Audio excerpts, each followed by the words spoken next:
Pam Bondi out as AG as Trump signs an executive order regulating the sending of mail-in ballots.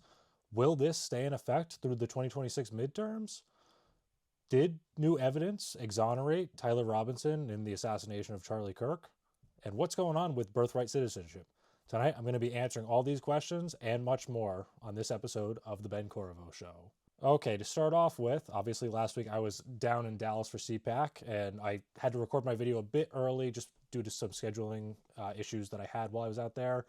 But I got it out, and so you didn't get to hear about my full experience. If you follow me on a few different platforms, I posted about it, definitely on Instagram. I think I put a few things up on X about it, but it wasn't that good of a conference, in my opinion. And this came down to two primary factors for me. And just to preface this, going in, I wasn't expecting this to be a conference made for somebody like me. I'm younger. These conferences tend to skew older in age, specifically CPAC, because it's more of a general purpose conservative conference as opposed to a younger American conservative conference like America Fest by Turning Point is. So going in, I was already expecting it to not necessarily be tailored towards somebody like me, but it just, I feel like there was not too much to do. It was fairly quiet. There weren't as many big names as I was hoping would be there. No real big media organizations either. I think the only big ones were One American News Network, Lindell TV, Newsweek, and there was one other one that I can't remember off the top of my head, but it was very lackluster. They had a lot of good speakers, but once again, not many speakers that you would actually know the names of. They were more minor figures or up and coming people, which I think was nice to celebrate that. My biggest issue with that throughout the whole conference is that I'm obviously an American and I went to CPAC USA. But while I was there, I would say that the majority, or if not the majority, close to the majority of people there were Iranians, speaking Iranian, waving Iranian flags. And they didn't really show much support for Trump or the US, which to me is kind of a conflict of interest. In this case, we're talking about the Iranians who kind of took over CPAC USA. And to me, that was just not the place to do it. And as you know, if you've been watching my show, I'm fairly neutral on the Iranian conflict. I see why we did it. I definitely think it was a risk that we didn't need to take. But I could see why it is America first and why Trump decided to go through with it. But the actions of these individuals specifically really hurt my perspective on it because, like I said, I don't like foreigners coming and telling me as an American what our policies need to be. And I don't think that we should be doing that necessarily for other countries because in reality, a country is supposed to represent its people and actually encourage them to become better and form a better society. And that's what America does. But we don't need Iranians coming here telling us that we need to go start a forever war in Iran, which right now I don't think that we're going to get there. Like I said, my timeline still has a few weeks. I know Trump's timeline ran out this week. This was 5 weeks. I said about 5 to 8 weeks. So I'm hoping my prediction's right, but we'll see. And I don't like the idea of us staying in there for however long it takes to replace the regime with Reza Pahlavi, which is the crown prince that they were celebrating and they wanted in place, which that would be beneficial to us. But the cost of American lives, I don't believe is worth the amount worth the reward that we would get from having Reza Pahlavi in there. And actually, there were some other things this week that did bother me with CPAC because they actually put out a whole statement about how they're happy that they had so many Iranians come out and support it. And to me, that's kind of a betrayal of the American voters who actually support you because a lot of us are America first. We want American needs to be met before we go around and mess with other countries. That doesn't mean that we can't do things on a foreign scale like what we did with Maduro in Venezuela or even, like I said, what we're doing in Iran, I do think is reasonably America first. The question is whether or not we should be allowing such a large swath of these people to come and lobby us to do something that's not in our interest, or is more negative in its consequences to us than the potential positives of it. So that's just my take on it. I will see if I go next year. It all depends on scheduling for one, but also I'm hoping that they'll make some changes between now and next year. So we'll see. I'll probably announce that closer to the actual date of it, if that is happening. But let's get into the actual news of this week. So obviously one of the big stories this week, which I seriously can't believe that people can get away with this stuff, was the fake news that the bullet found in Charlie Kirk after he was assassinated does not match the rifle that was allegedly used by the suspect. Now, this is blatantly false. This was actually started by the Daily Mail, who published this. So I'm showing you the title right now. You can see bullet used to kill Charlie Kirk did not match rifle allegedly used by suspect Tyler Robinson, new court filing claims. So obviously that makes it sound like the bullets don't match, so therefore Tyler Robinson is innocent because there's no proof that the weapon that they found was actually the weapon that was used, and the weapon obviously belonged to his grandfather. So that is a significant factor in his guilt here. But let's actually look into the article, because as I've shown time and time again, if you actually look into the evidence, a lot of times these claims are false. And so first sentence, the bullet that killed conservative commentator Charlie Kirk may not match the rifle used by suspected killer Tyler Robinson, a bombshell new court filing states. So that's already changing from the language used in the title, which they say two opposite things. One says that it absolutely did not match, whereas this one is saying maybe it might have matched, it might not have, we don't know. So this was actually in the court filing by the defense, which was obviously they're trying to get him off, and this is actually like a good thing that they did here in terms of using this as evidence to prove his innocence. But in reality, we can look further into it and see that it actually isn't as conclusive as people want you to believe it is. And I'll put up a few other, I know TMZ was another big one where they were talking about this, promoting that it was there was no match between the bullet and the rifle, which, like I said, isn't true. There is no, the bullet may match the rifle because the investigation by the ATF, the Alcohol, Tobacco, and Firearms Bureau, actually was inconclusive, because the way that it works is you have shrapnel. So when bullets are fired and they hit something, they tend to produce shrapnel, like they'll shard apart. Depending on the type of bullet, it may fragment different ways. It all depends on like I said, on the bullet. But in this instance, the bullet left a very small piece of shrapnel, which couldn't be replicated exactly to the bullet used, and therefore there was no conclusive link between the bullet and the rifle. That doesn't mean that it wasn't fired from the rifle. It just means that there was no way to link the two because there wasn't enough evidence. So this is an extremely tenuous stretch. And like I said, this is the defense's job to do this. So I'm not going to say that the lawyers are at fault for promoting fake news. They're using the evidence at their disposal to attempt to persuade any potential jury that there is reasonable doubt to Tyler Robinson actually having committed this murder. But that being said, these news organizations aren't supposed to be defending him. They're supposed to be informing us. And it's kind of clear that you could see the trend in these news organizations because, like I said, it's Daily Mail, TMZ. There are a few other ones that are slightly misleading, like The Independent here. Lawyers for man accused of killing investigate claim bullet used doesn't match rifle found at scene. So this is misleading. I'm not going to say it's fake because that is actually an accurate description of the case. I do think that it's misleading because it intends to skew the reader towards the idea that the bullet doesn't match the rifle, which, like I said, we don't know. You can't say that it is one way or the other because we don't have the evidence. Lack of evidence does not prove something. And this is something that If you pay attention to anything, you would realize that. So it's just interesting too that all this is happening at the same time, because we also have several key figures. I'm not, like I said before, I don't like naming names just because I don't want to give them additional attention when they don't deserve it.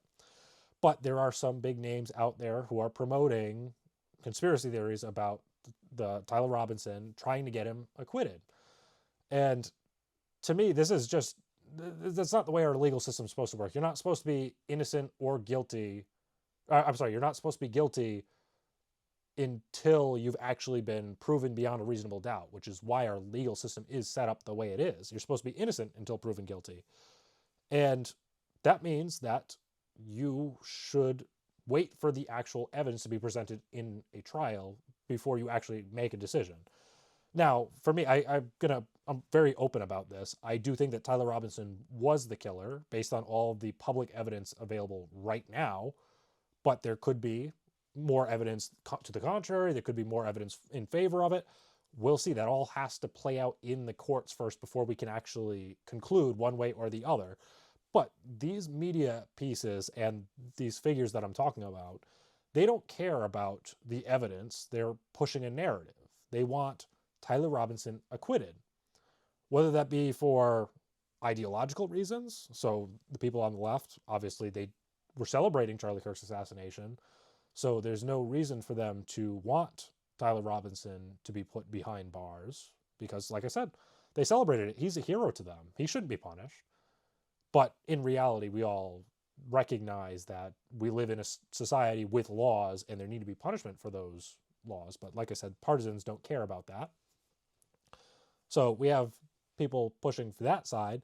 Then we have the conspiracy theorists who go and say that it's everybody but Tyler Robinson killed Charlie Kirk. And like I said, there is definitely evidence of some sort of conspiracy in this instance, at least in my mind, with so many people talking about it prior to the assassination occurring. They said they had prior knowledge of the incident, which to me implies that there was some sort of organization or some level of communication prior to the assassination being conducted that should have been revealed, meaning that there may be other people who could be charged. And I'm hoping that there's some evidence that comes out throughout the trial, either showing that or disproving that. But in reality, it's pretty clear that, like I said, based on current evidence that is publicly available, there may be evidence that I don't know about, but based on the currently available evidence, it seems that it was Tyler Robinson. So I really hate all the people who do this stuff because they're doing it for two reasons. They want clicks, which is very easy nowadays. You just put up anything about Charlie or Erica Kirk saying that either Erica killed her husband or she's strange or something like that, which is absolutely ridiculous. Like, the amount of stress that she's going under, because not only did she lose her husband, she now has to deal with her two kids alone, young kids who will never see their father again. She's also been moved to be the head of Turning Point, so she probably has a lot of stress there as well.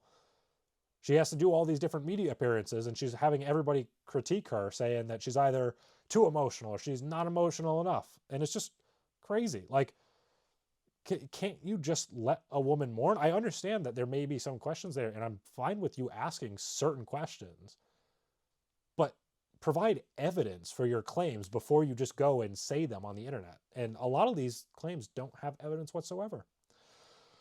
But that's enough about that. I could go on forever talking about that and my opinions on it, but that's not why you listen to me for. You listen to me for the news. So in addition to that, we also had this weekend several No Kings protests across the country, which they're just so funny because obviously these people don't realize that, or some of them do, I'm certain of it, they do, and they just want to protest. But Trump is very obviously not a king. I mean, let's just go along the theory that he is a king. So if you were a dictator or a king, in what they're considering in this instance, you wouldn't be allowed to protest because you'd be in jail. And that's just literally not what's happening. In fact, Trump is less of a king than Biden was, realistically, because if you look at the legal rulings, Trump has actually followed the rulings of the Supreme Court that have come out against him, even though some of them I do think are questionable.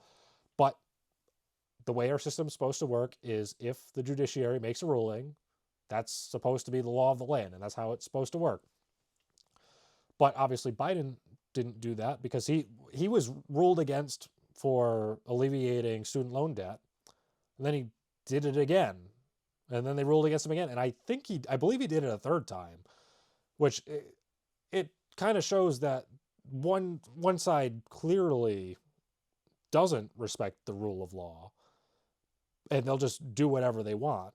But then when the other side actually follows that rule of law, they're considered kings. So the double standard, which I've talked about this before, it's not really a double standard. It's a hierarchy. If you are liberal to left-leaning, you have certain benefits that aren't construed upon conservatives because you're a liberal or a leftist. And that's how these systems are inherently configured.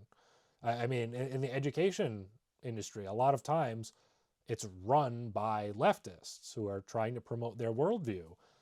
And if you're a conservative and you're outspoken, you can't really move in that industry, which is very sad. That's not the way things should be. You should be able to have an opinion on either side and not have that held against you. But that's not the reality of what we're living in. I mean, in addition to that, we also see a lot of leftists being celebrated for their crimes. Like I was talking about with Tyler Robinson, he was celebrated. We had Luigi Mangione, he was celebrated for allegedly assassinating Brian Thompson. So it's pretty clear that there's a double standard here. But let's actually look into these No Kings protests, because these aren't even very grassroots. Because right here we have from Fox News, 500 groups with $3 billion in revenue are behind the No Kings protests and communist calls for revolution. So this is Fox News, so it is a right-leaning source. But that doesn't change the fact that this was actually discovered. So there was, in St. Paul, Minnesota, a network of about 500 groups with an estimated $3 billion in combined annual revenues is behind the coordinated nationwide No Kings protests on Saturday, including communist groups who are using the day to call for a revolution.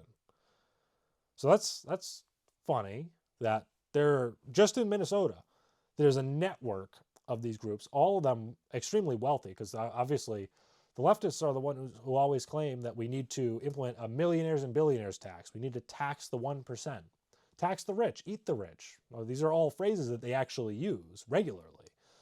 But they're actually being funded by those individuals, which kind of makes you question some of the reasons behind it, which to me are fairly clear, because if you look at leftist policies, they actually tend to benefit the rich more than they benefit the middle and lower class.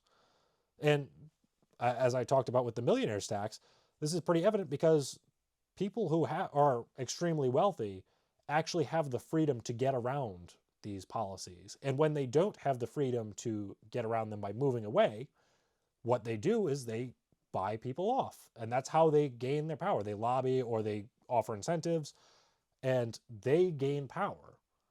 While simultaneously, the leftist policies that they want implemented, such as higher minimum wage and more restrictive energy requirements, these all hurt smaller businesses but benefit larger businesses because there's less competition. While the price may remain flat across the industry for all organizations, it actually hurts the smaller businesses much more because they have a much smaller operating funding. So therefore, they tend to they either are not able to open in the first place because they cannot meet these regulations, or they're forced to close prematurely because they cannot no longer afford these regulations, which is absolutely ridiculous. But this is what they don't want you to hear. because they claim that it's all for helping the little guy and the middle class. But these policies, if you apply even a little bit of critical thinking to them and like play out what actually happens when these policies are implemented, you see that they don't work in practice, or even in theory, they don't work. But that doesn't stop leftists from promoting them. And this is obviously kind of the point of these protests, because they don't want people to actually succeed. They want socialism and communism. Revolution! Working class revolution!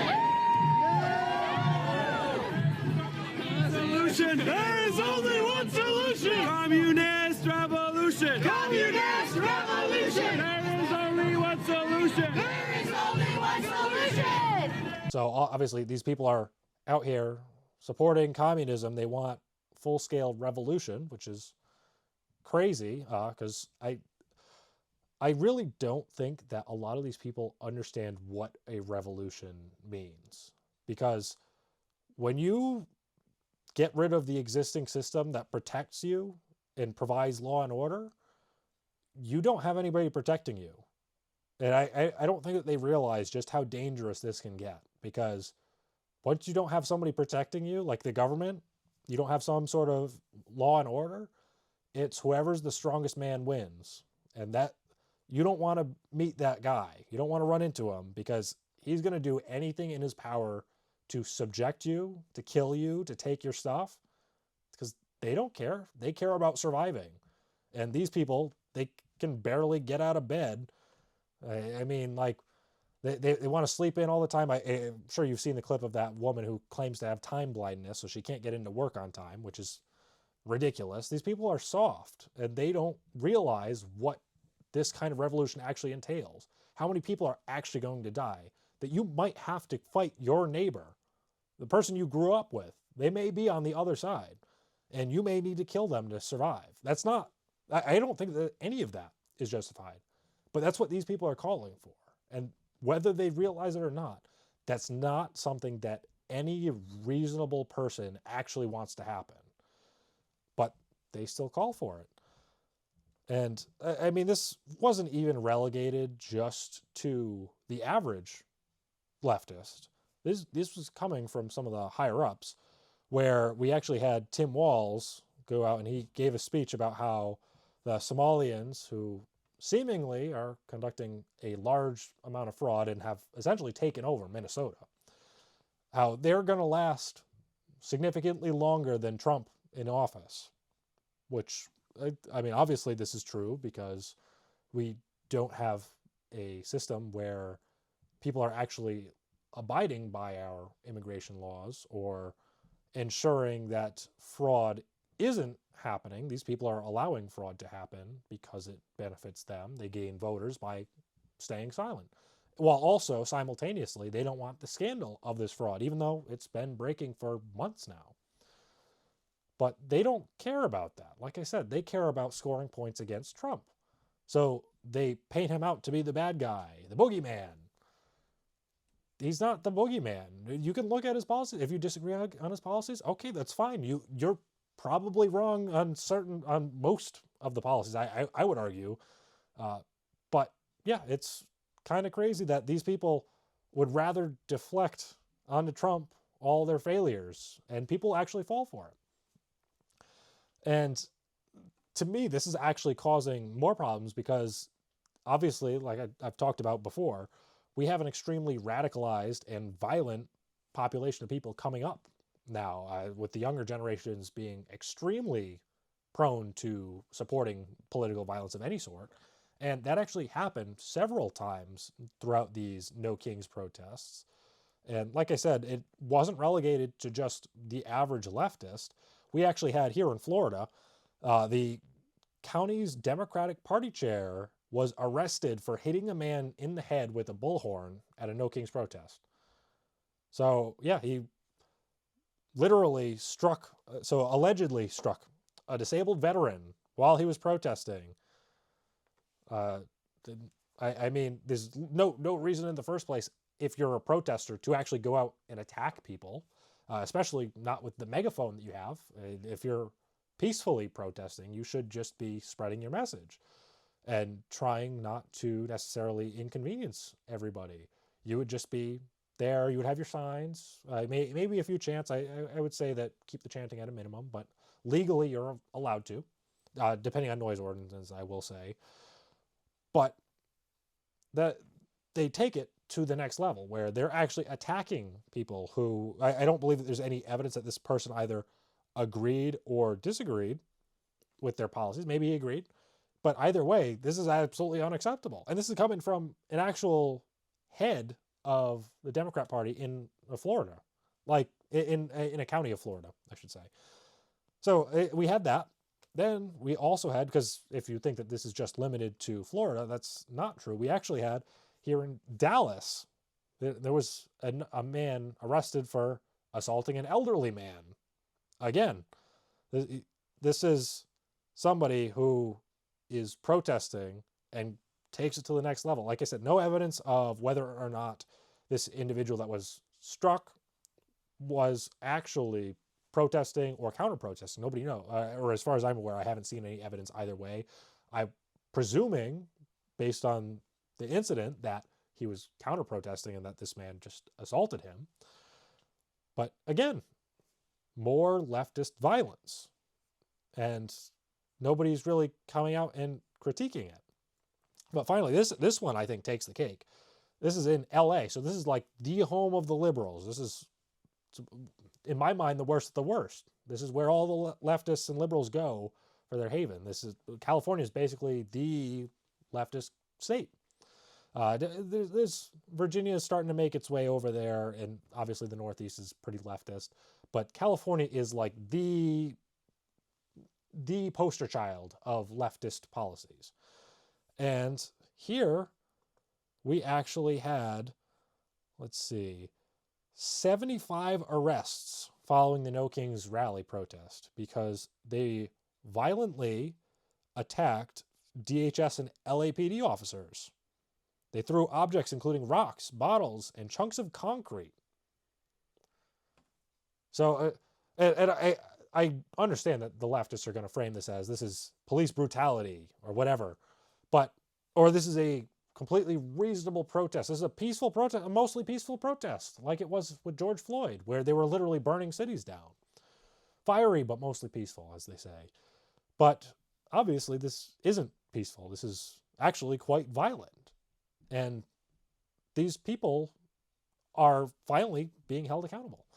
If only we had actually had these people held accountable prior to this, because I mean, it's just ridiculous that we have a population of people that not only think that it's okay to violently attack people, but they then celebrate that violence while simultaneously claiming that the violence never happened. And it was, in fact, the government that was violent against them, which there's no evidence to show that that's the case, in this instance at least. But obviously they live in their own world. And this kind of gets to the point of why I'm bringing this up, because a lot of these people are absolutely clueless about what they're even protesting. So obviously this first clip I have, because this is just hilarious to me. The get up here, this is the Doge Master or something like that. I honestly don't even remember, because it's just crazy. But here's the clip. It's happening nationwide. No Kings. What does No Kings protest mean? You know, I think it means that the Dow is over 50,000. So that's what we should be paying attention to right now, okay? But really, we're sick and tired of this administration and all the wrongs that they're doing. It makes us sick. Most American people feel the same way. We need to take to the streets and do something about it. We're out here making fun of these insane people that currently have power in the White House because you have to clown fascists. They hate it. It hurts their ego, and it gets people going. Okay, so in the clip, you see he's asking a question, and she doesn't answer it. She doesn't actually give an answer. She just goes, well, the Dow's over 5,000. Okay, well, that wasn't the question. Was about what they were protesting. Essentially, that's what the question was about. And then she goes, we're just tired of Trump. Tired of what exactly? Because you won't actually specify what your grievances are. This is just part of why I'm so against these things, because they can't actually articulate any reason why they're against it. They just say that they're against it, or they shout, "No kings," whatever the current slogan of the day is. They have so many different phrases that they only use when they're told to use it. And they don't actually know the reasoning behind any of this stuff. And I really wish that they would, because I think that if they realized what they were actually talking about or what they were protesting, they would actually realize that they're on the wrong side here. And especially because these people think that you're the bad guy. If you're a conservative, you're evil. They can't explain to you why you're evil. They just say that you're evil because that's what they've been told. They've been indoctrinated to believe that you're evil just for existing. There's no actual reasoning behind it. You have a different point of view, but they won't allow you to talk about it, because if they allow you to talk about it, then there's a chance that they may actually be converted. And that's not what the left wants. They want mindless followers. So what they do is they tell them to shut down debate in any way possible. So that way they have a consistent base that continues to self-radicalize because they exist in an echo chamber, and they don't actually get any of the improvements that happen when you have actual debates and actually talk about policies and why certain policies have benefits and what the detriments of those policies are. But that's not part of the left. That's not what they want. They want power. But I think that the clearest indication of this is this clip here. This got me laughing so much. This is from No Cap on God for Real. This is No Kings, Gays of Hormuz. A little bit homophobic that was so focused on the Straits of Hormuz and not the gays of Hormuz. Yes, I agree. Yes, for sure. Why do you think they're willing to leave the gays of Hormuz behind? I think it's just historically, gays have always been very discriminated against, which is wrong on so many levels. Even in war. Yeah, even in war. It just takes more reform in government, obviously, and then also educating society. I just feel like if we're going to go in there, we can't leave the gay people behind. Right. I don't think we should go in there at all, but if we're going to, the gays of Hormuz, we could turn it into Fire Island. For sure. Yeah, so this protester obviously has no idea what she's talking about.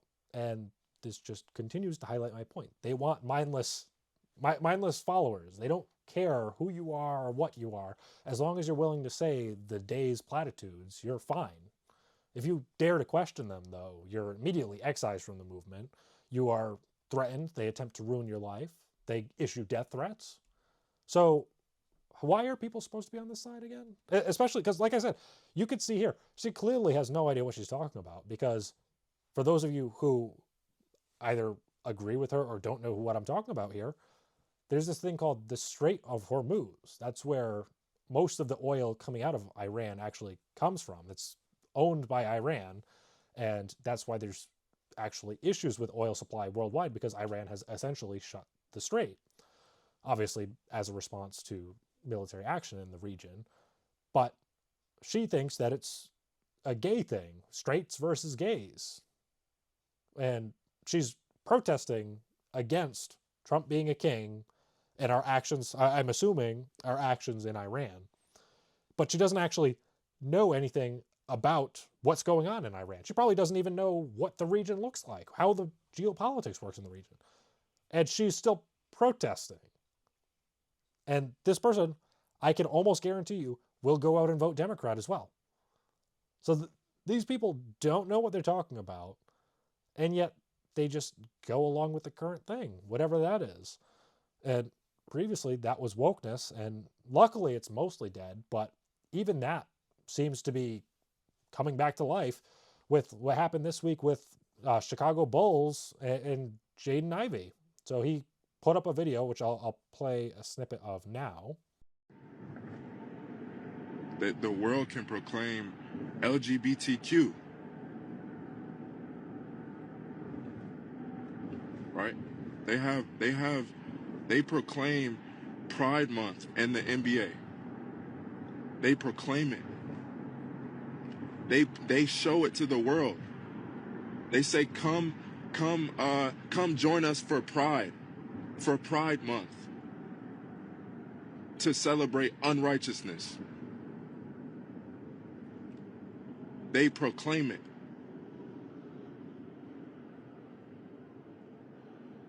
They proclaim it on the billboards. They proclaim it in the streets. Unrighteousness. So how is it that one can't speak righteousness? How is it one that how are they to say that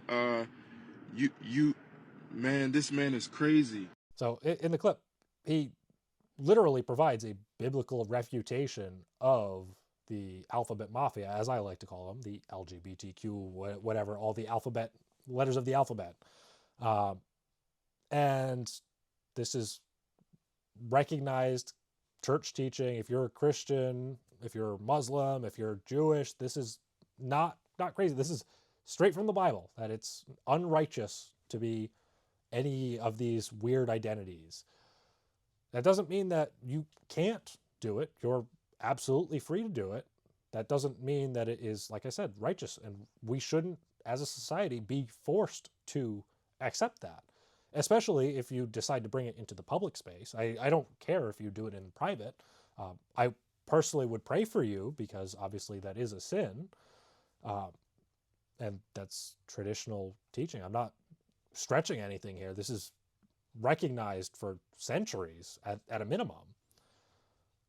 But these people instead chose to fire him over these clear, like very, well, let me clarify. Technically, he wasn't fired. He was put up for waiver, which I'm not big into watching basketball, but from what I've seen, that just means that other teams can pick him up.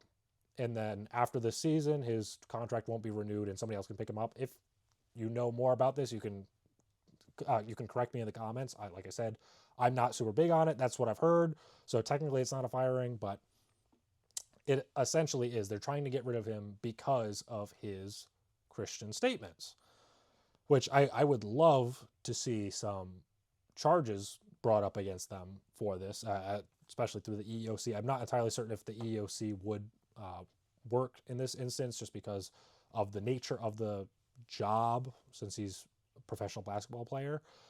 But I would like to see some charges because this is pretty blatant anti-Christian discrimination. And this is even crazier because obviously this is Holy Week. If you haven't been paying attention, this is Holy Week. A lot of Christians are celebrating, obviously, because Sunday's Easter. We've had all week. It's been celebrated, starting with Palm Sunday on last Sunday.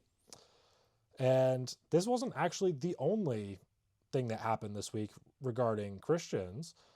And the other one I think is equally, if not slightly worse, was that in Israel, they actually prevented Cardinal Pier Battista Pizzaballa from entering the Holy Sepulchre, which is the church that Jesus Christ actually was in during his time there, for his Palm Sunday Mass, which obviously this sparked a bunch of outrage because obviously you had the anti-Israel people saying that this is Israel being evil. You actually had, I was surprised, a lot of pro-Israel people who say that Israel can do no wrong, essentially saying that, yes, that this was a mistake. But you still had the few that came out and said that, no, the cardinal was in the wrong, which I don't understand how you can even do that. But let's go through some of these statements. So first one was obviously Benjamin Netanyahu. Everybody knows who he is, Bibi Netanyahu, which, funny story, I was actually confused for him while I was out at CPAC. Don't know how, don't look anything like him, but let's get back to his statement.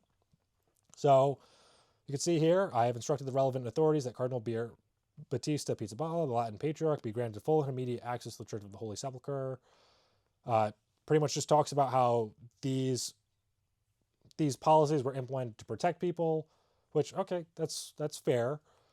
But let's see here. We also have Herzog. So he's the president of Israel. So Bibi Netanyahu is the prime minister. He's the president. Again, pretty much the same thing. This is done from security concerns due to the continuous threats of missile attacks. Again, that's fine. But now let's look at, again, Mike Huckabee. He's the ambassador from the U.S. to Israel. And I think that his is probably the best indication of what actually happened here. because it turns out that they did have a policy that restricted gatherings for all events across the country, or at least in the region, for due to security concerns. But those restrictions only applied to gatherings of more than 50 people. This gathering was of 4 representatives of the Catholic Church. So, to me, this is extremely interesting because it seems like they were deliberately attempting to prevent this from happening. Like I said, I can't prove one way or the other. I don't have evidence, so therefore I can't make a conclusion one way or the other. But this seems like they were trying to prevent it for a reason. And luckily they corrected it. I'm glad that they did that, as we'll get to in a little bit. But they were clearly below the restriction level, so they could have met, and they were legally allowed to. But Israel prevented them. And there's actually some reporting that they had been told in advance that they couldn't do it in the first place, which I think is absolutely ridiculous, because obviously they were underneath the restrictions. And obviously this is just me commenting on it. It seems like the people actually involved in it were a lot friendlier with the whole interaction, which I don't know necessarily if that was because they work with these people on a regular basis, so they knew them more. But the police, as I was just alluding to, they put out a statement saying that they talked about it with the cardinal, and they came to a mutual framework that will allow them to both be happy. So the police will get the security that they want, while the Catholic people will still be able to attend Mass the way that they wanted to. So we'll see. I mean, obviously this is the end of the week, and I haven't heard anything since. And that was, in my mind, pretty significant that would happen. I'm glad that they rectified the problem, but I do think that there's good reason to question what was going on there, and just hold Israel to account and make sure that they stand by their word like they just said that they did, just going forward as well. So we had that. Another huge thing that happened this week. So if you follow the leftist calendar, which I unfortunately have to, just to keep up with what's going on, the leftist holy days, let's say, we had Transgender Day of Visibility this week.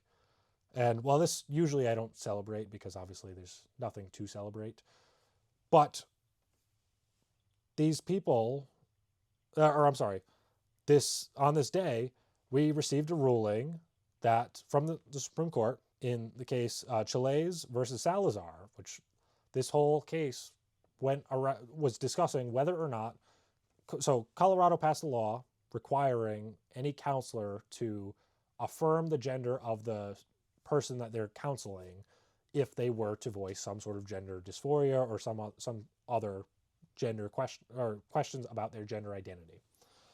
And obviously this was brought into question because why are you forcing people to affirm gender when people have the legal First Amendment right, as well as, in my mind, the responsibility to attempt to actually bring that individual's identity concerns into alignment with reality, because the disalignment between reality and the mind tends to cause more problems, because reality always wins in the end. You can be deluded for whatever you want. You could think that unicorns exist or whatever. In the end, reality always wins, and you have to accept that. And I think that that's something that we should be doing, because in reality, I've already talked about this before, these people are perfect the way that they are. They don't need to change who they are. They don't need to get physical surgeries to change who they are, like what they look like or who they are. They don't need meds to change how they think or what they present as. They should recognize that they're perfect as they are and that people love them the way that they are. They shouldn't have to change who they are to better fit some identity that they believe that they need to. And that's pretty much my whole position on the issue. It's sad seeing so many people go through this. But luckily, we actually got a win here, where the Supreme Court said, no, you cannot force counselors to affirm gender, which obviously if you live in reality, you would recognize that that's the correct decision, but obviously people were protesting that. And I've heard some rumors that somewhere else they were doing laws, but I don't have enough information on that to actually comment on it. Literally, somebody was just talking to me about it in passing earlier today. But yeah, so that was a huge win, especially, like I said, on the Transgender Day of Visibility. So they weren't too happy about that. But we also have another huge case right now, which is the Birthright Citizenship case. This one is actually going to be huge because this is determining whether or not non-citizens, the children of non-citizens, are given birthright just for being born in the U.S., which is funny because we've actually had this question before in Elk v. Wilkins. This was a late 19th century Supreme Court decision that was based on a Native American who basically renounced all ties with his tribe, his Native American tribe, and wanted to be granted U.S. citizenship status. He tried to vote in, I believe it was a Nebraska election. It was either Nebraska or Nevada.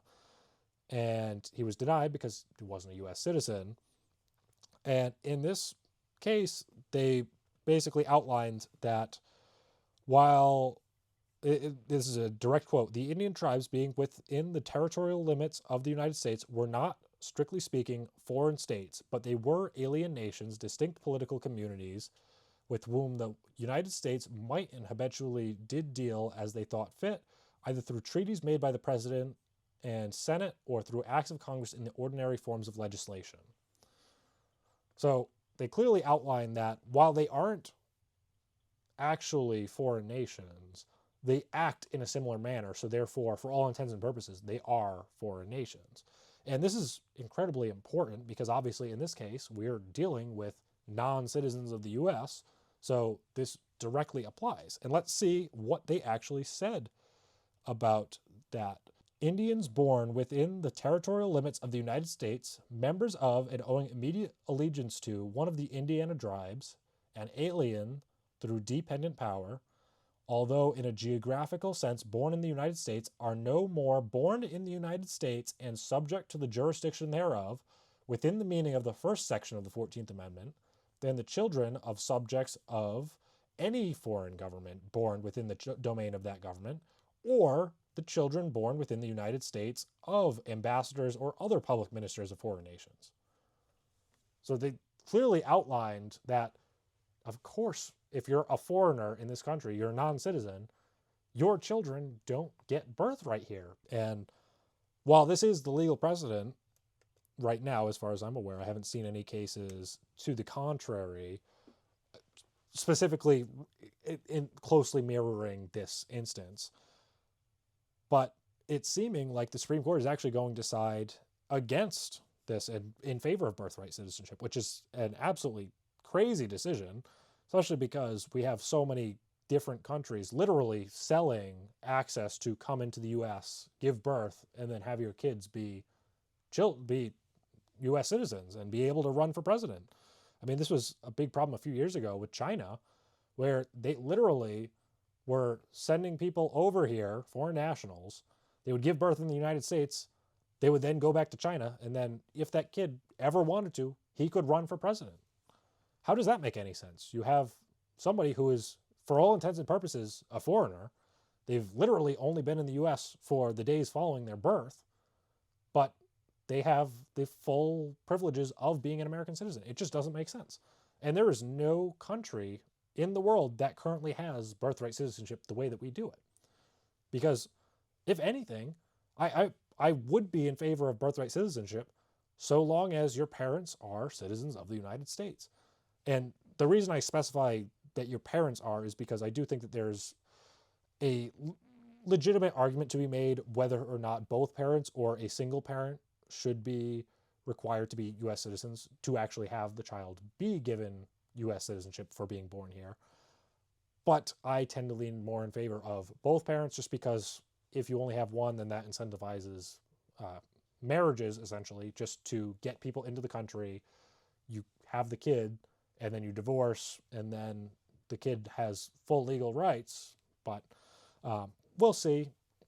Obviously, I'm hoping that they rule against the birthright citizenship, at least for non-citizens, because it's an absolutely insane policy. You cannot have a country if literally anybody from anywhere can come here and have kids and have them be American citizens, and then use them as an anchor baby to keep them here.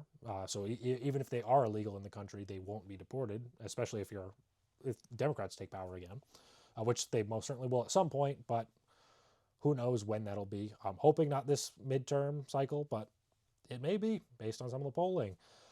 But we had that. Another big thing that happened this week, which I'm hoping will actually help us in the midterms, at least a little bit, in terms of maintaining election security, is that Trump signed an executive order regulating mail-in ballots. And this is a pretty common sense policy. It basically just implements requirements on the USPS side, so the United States Postal Service side, where they're required to maintain a chain of custody for the actual ballots. They're legally prohibited from sending ballots to people who are non-citizens, which, again, this is really nice. I mean, there's no rational reason to say that this executive order should not be in place. And the only reason that it is actually constitutional, as far as I'm aware, is that it strictly operates in terms of enforcement of laws and ensuring that government agencies follow those laws, which obviously that's within the purview of the executive branch, which is the president's office. The president is the head of. So that's obviously huge that passed. It's basically getting around the problems of the SAVE Act as easily as possible. And there's been some speculation that the reason that this is happening the way that it is happening is because Trump wants to make sure that any legal challenges are exhausted prior to the midterm, so that way this is actually in effect, which, like I said, there's no reason to be against a policy like this. Like I said, there are some constitutional questions depending on how you look at it, but based on what I've seen from the bill, you can read the bill or the executive order for yourself. It doesn't seem like it's anything outside of ensuring that government agencies are following existing law, which that's well within the purview. So there was that. Obviously, the big news today also was that Pam Bondi was ousted as AG yesterday, so she's no longer Attorney General. In my mind, this is a long time coming. She botched the Epstein files, gave the president a lot of bad press regarding that, and then some of her appearances in front of various congressional committees also, I think, were unprofessional. Not necessarily just on her side. I think that there were some Congress members who were very unprofessional in those meetings as well. But she wasn't helping. So she's out. In the interim, we have Todd Blanche going in. So there's been some speculation as to who's going to be permanently replacing her. I've heard that Todd Blanche will stay in the position. I've heard some people saying that Lee Zeldin's going to take over. I don't have any inside information, so I can't tell you what's going to happen. I'm happy with Todd Blanche. I'm kind of questionable about Lee Zeldin just because I feel like he's actually doing a good job where he is, but maybe he'll take it. We'll see. But speaking of the government, there was actually a huge lawsuit that I didn't see get much news this week, but there was the State Department reached a settlement in a lawsuit that they were fighting against between the Daily Wire, the Federalist, and the state of Texas regarding censorship. So in this lawsuit, I'll put up the quote now just so you can see what I'm looking at. They found that the State Department used federal funding to promote some 300 countering propaganda and disinformation tools, some of which mainly targeted domestic speech or press outlets. The department actively encouraged private companies, government bodies here and abroad, and NGOs to use these technologies to target American speech and media outlets, pushing social media companies to ferret out what it deemed misinformation and disinformation on domestic policy topics like COVID-19 and vaccines. Which, if you have lived in the past 10 years, you would know that this is obvious. You may disagree with it, that this was something that they shouldn't, that they should have been able to do. You'd be wrong there, because obviously they lost this lawsuit, and it's a huge violation of the First Amendment to allow the government to actually censor its constituents. But this was huge. Like I said, it was pretty clear. It happened. And the craziest thing, in my opinion, on this is that the settlement allows the Daily Wire and the Federalist to oversee the State Department's actions for the next 10 years in regards to topics like this. So any sort of censorship that they feel is occurring, they can request more information from the State Department and actually hold them accountable for it. I don't recall exactly where this lawsuit took place. I believe it was Texas, because obviously they're one of the constituents, like that region, but I don't know for certain. It does seem like this could be huge going forward, ensuring that there is no censorship on digital platforms or any state-sponsored censorship of U.S. citizens, which obviously that's great. That means that we can continue to spread the truth and not have random people deciding that they don't like what we say and therefore it's not true, which it's not how free speech works. But that's how some of these people view it. But let's get to some lighter news this week. Obviously, all the heavy news. We had what some people will say is history. Well, it's certainly history regardless of how you view it. But this was the launching of the Artemis II flight. So this is our first flight to the moon, and we're technically going around the moon. We aren't going and landing on the moon. But this is our first flight to the moon and back in a long time. So this is historical. Obviously, the people who say that we didn't go to the moon already, some of them are saying that we're going this time. Some of them still don't believe it. I mean, I don't know what to tell you. It's cool that we're going and doing it. This is supposedly a preparatory mission just so we can scope out the area and potentially start looking into building a moon base on there, which that would be pretty cool if we do that. Obviously, that would speed up a lot of space travel because there's a lot of talk that it's easier to actually get to Mars from the moon as it is from Earth itself. So we could potentially be seeing, if this is successful and we do set up a base on Mars, the potential for space travel to Mars from the moon, which would be crazy. I wouldn't be surprised if that happens at some point in my lifetime, but I obviously don't have a huge time frame, a exact time frame for that. But that was obviously something really cool this week. And another thing that I'm actually pretty big on is that the Second Lady of the United States, Usha Vance, launched a podcast called Storytime with the Second Lady. And this podcast is being created to encourage children to read, which is an absolutely great policy. It's been proven time and time again that reading at a young age improves educational outcomes. It makes you gain a lot better of an understanding of the world, how things work, how people work. You can escape into different worlds. It's really nice. You learn a lot of vocabulary. I'm a huge proponent of it. Obviously, if you see my background in my videos, I do have a little bit of a collection of books right now. I read every night that I can. Nights that I don't, I usually just literally am running around and I come home and I go right to bed. But yeah, it's a great thing. I highly recommend, if you can, start looking into the classics. I know that she's probably going to focus on more children's books. I think that it's specifically targeted towards K through 12, but she's going to be bringing on kids who will talk about their experiences reading, what they learned from it, how it's benefited them, some of their favorite stories, which like I said, this is just great. If regardless of where you are on the political spectrum, this is a great policy. This is something that we should be promoting. It's great to see kids improving themselves, losing themselves into new worlds, like using their imagination, whether they're reading Harry Potter for the first time or if they're going into Lord of the Rings. Like, there's so many amazing worlds that you can travel into just by picking up a book. And like I said, I'm a huge proponent of it. Hopefully they continue that. And if you guys want me to do more content regarding like books and reading, because obviously, like I said, I read a lot. Just let me know in the comments. I'll consider putting some stuff up. I'm already working on a few things regarding my reading, just to see if people would actually be interested in that. But that's about it for today's show.